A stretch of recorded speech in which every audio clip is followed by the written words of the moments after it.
Juntos novamente, continuamos a leitura do livro Como Vivem os Espíritos, de Antônio Fernandes Rodrigues. Postos de socorro nas trevas, nos diz André Luiz. Somos hoje defrontados por grandes tempestade magnética e muitos caminheiros das regiões inferiores são arrebatados pelo furacão como folhas secas no vendaval. Isso está no livro Ação e Reação, no seu primeiro capítulo.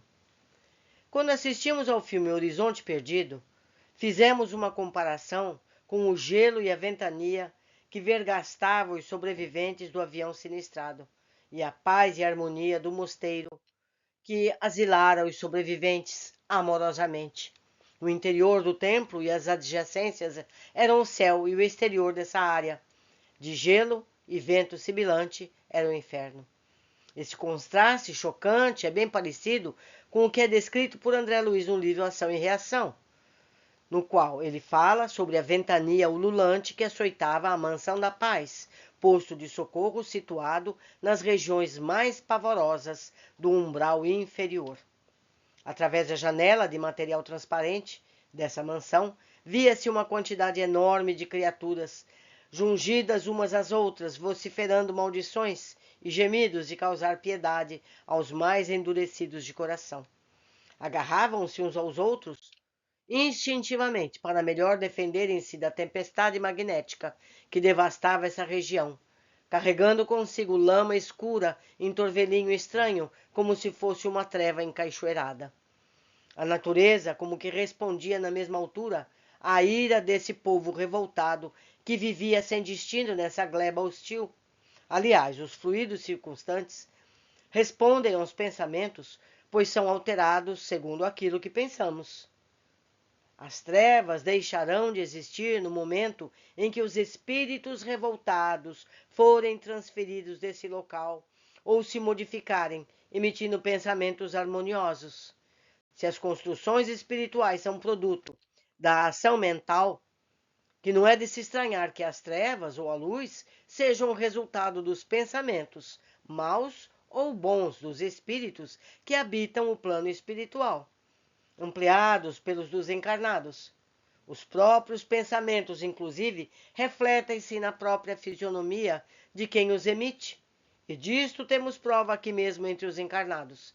Quem tem um reto proceder sempre voltado para o bem, emitindo pensamentos puros, retrata essa harmonia no semblante, enquanto aqueles que estão irritados têm o rosto contraído, os olhos vermelhos e inchados pela pressão exercida sobre os vasos sanguíneos. É fácil identificar quem está na paz e quem está em desequilíbrio. A turbulência ou a calmaria interior é detectada com facilidade por qualquer pessoa. É natural, portanto, que as trevas que envolvem esse mundo de provas e expiações seja produto dos pensamentos de milhões de criaturas desesperadas, que alimentam essas trevas enquanto assim procederem. Indagado por Hilário, o companheiro de André Luiz, por que a mansão não abria as portas a esses sofredores, o diretor respondeu que seria o mesmo que asilar tigres devoradores entre fiéis que oram num templo, acrescentando que a salvação só é realmente importante para aqueles que desejam salvar-se.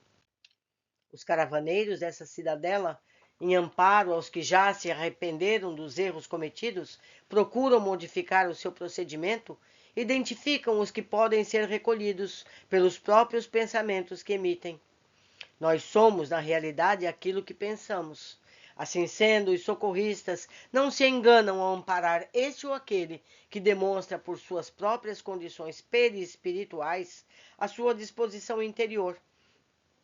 Não é necessário fazer qualquer interrogatório, porque o próprio espírito denuncia sua conduta pelos pensamentos que emite. A Mansão da Paz surgiu há 300 anos, como posto de socorro subordinado ao governo de nosso lar.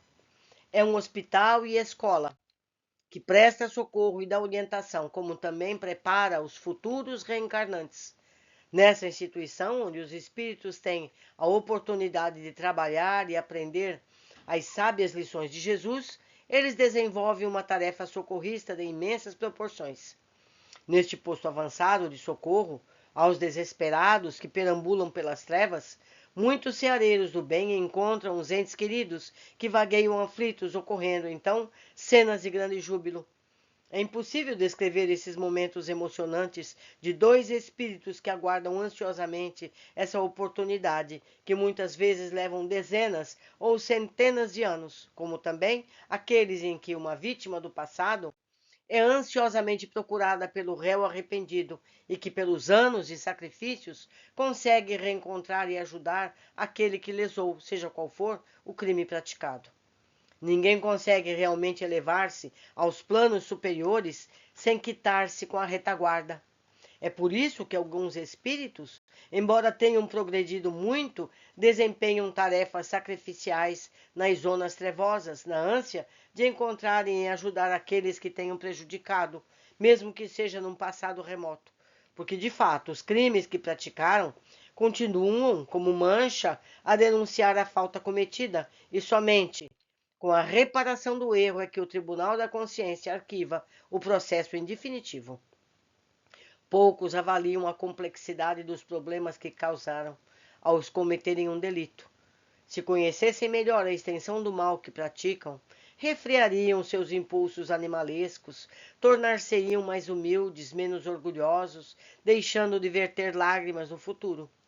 Esses poços de socorro nas trevas, como farol da presença da bondade divina, através dos ceareiros do bem, não só auxiliam os que já se arrependeram dos males cometidos, como também orientam, preparam esses tutelados para o melhor aproveitamento das novas experiências na romagem terrena. Será que nós, os pupilos de outrora, estamos cumprindo as promessas que fizemos a esses bondosos benfeitores? E aí, meus amigos, nós estamos aproveitando a vida que temos? Estamos sendo pessoas úteis ao nosso redor? Estamos aproveitando todas as oportunidades? Jesus disse: quem quiser ser o maior, que seja o servidor de todos. Vamos aproveitar mais, não é? Abraços e até breve.